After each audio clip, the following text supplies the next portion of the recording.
Hello mga mom and sir! Welcome po kayo sa aking channel, ang Mom Fleurs Channel. For today's video, samot-sari po mga kalingap ang ating tatalakayin sa araw na ito. Pero bago yan, syempre po, patuloy po natin suportahan Kuya Val Santos Matubang, Ate Edna Vlogs, Kalingap Rob, Jackie Tapia Matubang, at lahat po ng mga charity vloggers na may paglingap sa mga kababayan nating naghihirap. And pagbati po sa Presidente ng Carepa, kay Birador. Happy birthday, President, Mr. President. Ayan. So, tulad ng sinabi ko po kanina, samot-saring mga reaction nga po ang ating ibibigay sa mga iba't ibang mga issue, hindi ba actually issue, mga parang mga nababalitaan natin, sa mga iba't ibang beneficiary, especially sa mga love teams, no? Unahin natin itong isang naging vlog ng K-Boys on Mission sa pangunguna ni Kalingap Ian, Kuya Neil, Kuya David. Alam mo, nakakatawa po kasi talaga tong tatlong to pag nagsama-sama. Like, ito nga pong tinutukoy ko nung naisipan nilang i-prank si Marian na kunwari ay meron palang matagal nang itinatago o lihim na pag-ibig si Kuya David kay Marian. Napanood niyo po ba yun? Kung hindi niyo pa po napapanood nyo, try niyo pong panoorin sa second channel ni Kalingap Rob, Rob Matubang Vlogs, at nakakaaliw po talaga. Naaliw po ako talaga. And natutuwa ako kasi yung bago sila humarap kay Marian, hindi yung kung paano nila itatawid yung pagtatapat ni Kuya David ang kanilang pre-practice. Ang pre-practice nila is kung paano iilag si Kuya David sa mga sampas ni Marian. Pero hindi naman nila nagawa yung pag-ilag ni Kuya David dahil kasi nasa pool din siya ni Marian.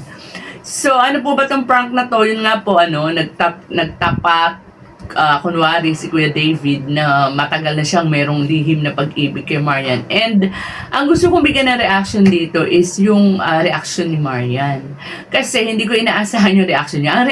Ang inaasahan ko magiging reaction niya ay tatawa siya, gano'n, sabay-ham pa. Siguro gano'n din yung inaasahan nila, nila Kalingap Ian, kaya nag-practice sila ng ng pagsalag sa paghampas si Marian. O kaya naman, yung reaction niya, ganyan, what, Kuya David? Bakit gano'n? Wala talagang, kumbaga sa no violent reaction si Marian. Basta tahimik lang siya. Parang, kumbaga sa tanggap naman niya, nauunawaan niya kung halimbawa nga may damdamin sa kanya si Kuya David. Kaya sabi ko, kung halimbawa kaya na totoo to, hindi prank at talagang may lihim na pag-ibig si Kuya David kay Marian, may pag-asa kaya, Kasi nung tinanong ni Kalingap Ian, di ba, sabi naman ni Marian is okay lang, di ba? Ang hindi niya masagot is kung may pag-asa ba kasi hindi niya alam. Hindi niya masabi, siguro nag-iisip siya. Or baka hindi pa lang nagsising in sa mind niya na what? Si Kuya David merong pag-ibig sa akin, gano'n, But anyway, nakakatuwa po yung prank na yan and very successful yan. Kalingap Ian, yung director natin sa second vlog ni Kalingap Rob ay si Kalingap Ian, successful po. At syempre, sa tulong yan ni Kuya Neil at of course, si Kuya David na talagang nagiging si Kuya David yung parang nagiging main character sa mga pang good vibes dito sa second channel ni Kalingap Rob, sa pasimuno ni Kalingap Ian. So, dyan nga po sa sa vlog na yan, nalaman din natin na ito palang para po sa mga nagtatanong sa ay nalaman natin dyan na parang wala nang communication pala si Edward at saka si Marian. Kasi, syempre, ang prank nga nila is magtatapat ng pag-ibig si Kuya David kay Marian. Nagpasintabi si Kalingap Ian kay Edward kasi yun ang leading man niya or yun ang katambal ni kalab team ni Marian So, nalaman natin na wala na pala silang communication kahit pala sa chat, di ba? And buong akala ko pa naman talagang tuloy-tuloy ang panliligaw, ang pagpupursigi, panunulo ni Edward kay Marian. Tapos wala naman pala silang communication, di ba? And tuloy naisip ko ang EDPAW. Kasi 'di ba, itong kambal parang wala tayong balita sa kanila. votes sa Marward at saka sa EDPAW. Kasi marami na rin nagtatanong sa EDPAW eh. Kasi nagtataka ang marami, no, lalo na sa mga followers nitong dalawang love team na to, Marward and EDPAW, na bakasyon naman, bakit hindi na ituloy-tuloy ang pagbablog sa kanilang dalawang love team na ito, lalo na sa EDPAW na talagang super dami ng naaaliw sa kanilang tambalan. So kahit ako nga nagtataka rin ako kasi ako isa ako sa mga isa yun sa mga gustong-gusto kong love team talaga o inaabangan ng EDPAW, di ba?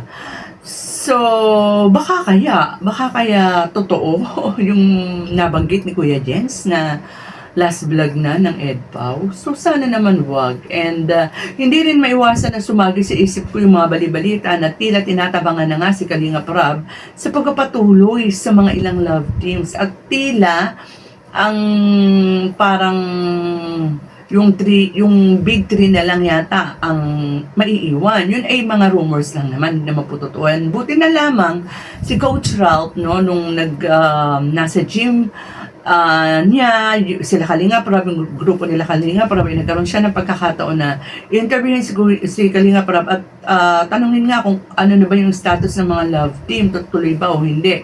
So, binanggit naman, nagpakatotoo naman si Kalingap Rob, sinabi niya, iniisip niya nga rin yung kalagayan ng love team. Kasi nga, di ba, alam naman natin yung naging sitwasyon ng love team, parang ang daming mga gustong sumausaw, parang nagkaroon nga ng issue, di ba, alam naman natin kung ano yun.